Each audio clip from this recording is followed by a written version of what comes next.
ឃើញស្រីស្រស់ព្រឹងស្រីពីចងថ្ងៃបងអនឡាយតែចំឆាយដូចគុំនោះ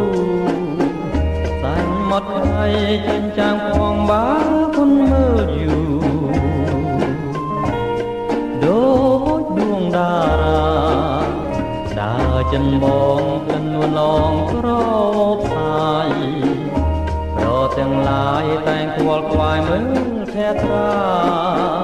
กោតសរសើរដំណើរនាងរៀងសែនសងហា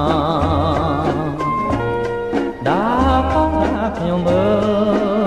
យ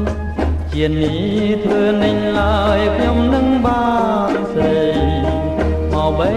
បងក្នាប់ភ្នំលំគៀកា